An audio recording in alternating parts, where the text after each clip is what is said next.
Hey everyone, it's John Sonmez from SimpleProgrammer.com, and today I want to talk to you about faking it until you make it. Now, you may have heard this phrase before, you probably have, and you may have shook your head and said, yeah, that's not for me. I'm going to just present things as they are. I'm not going to be faking it, pretending to be something I'm not.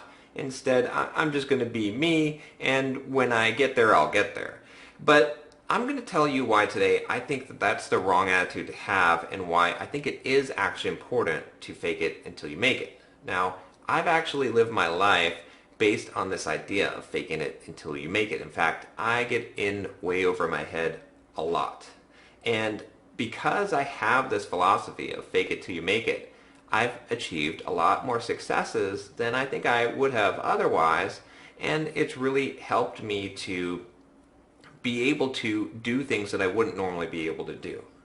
Now, before I get into all of the details of why I'm so gung-ho on fake it till you make it, let me tell you what can happen if you don't have this mindset, if you have the opposite of this mindset, which is, I would say it's a lack of confidence.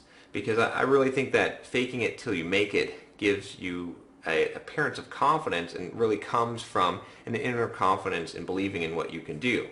But if you don't have this attitude, if you have the opposite attitude of one of not having confidence, it could really hurt you badly in two big ways. The first way is in your appearance to others. So let's give a concrete example here. Let's say you're going for a job interview, right? And in this job interview, you have some skills that are required for this job that you don't have. Let's say you have 90% of the skills, but there's one or two things you haven't worked with, some technologies or whatever, and this has got you rattled because you're not sure you can do this job. You're pretty sure you can, but you've never done this before. You're kind of afraid you might fail. So when you go in for that job interview, this whole time you're going to be projecting this lack of confidence in your ability. You may be 90% qualified for this job and be able to eventually learn these skills and do this job, but you're going to appear in such a way that you're weak and that you are unstable, perhaps that you're just not equipped for this job, and it's going to look bad on you.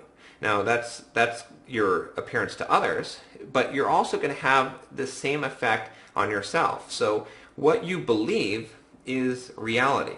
There's a lot of people who've made this statement, a lot of people wiser than myself that have said basically you are what you think, right? So if you don't have the confidence in your thinking, if you think that you are falling short, you're going to fall short.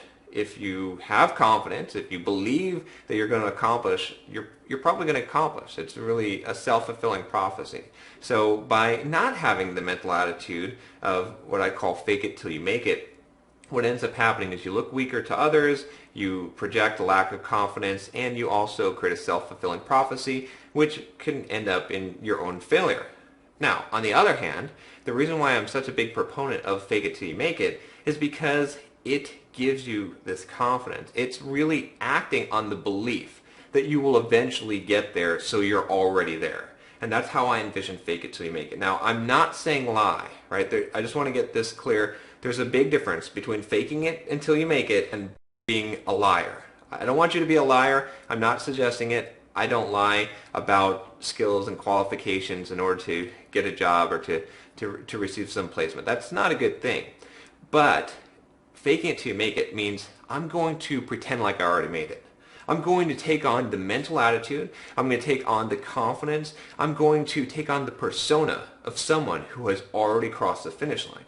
And when you do that, you come into a job interview with that kind of attitude, even if you don't have the skills that, oh, it's no problem, I can learn this, I can do this, I can accomplish this, it doesn't matter how hard it will be to get there, I will get there, and you're acting like someone who is already there, you're going to project confidence. Not only are you going to project confidence to others, but you're going to be setting an expectation internally in yourself that you are going to try to meet. You're going to live up to expectation. So when I say fake it till you make it, what I'm really saying is pretend like you're already there because you have a confidence, a belief in your ability to get there. And I really think that's a beneficial attitude to have in life, and I really think that if you start trying this out and start taking that attitude, you'll find that you're going to succeed in many areas that you didn't before, and you're going to find that you're willing to take more and new risks and challenges because you're going to have the confidence that you're going to be able to accomplish them. So that's my advice for this week. I hope you're liking this series that I'm putting together on YouTube. And if you like to find out some more about some of the things I have to say on technology, you can follow my blog at simpleprogrammer.com. Or you can check out my new podcast I'm doing with Iris Classon at getupandcode.com. It's a podcast that is designed for programmers and IT professionals that talks about fitness. And then finally, if you want to keep on watching these YouTube videos, don't forget to subscribe to my channel. Well, thanks for watching, and I'll see you next time.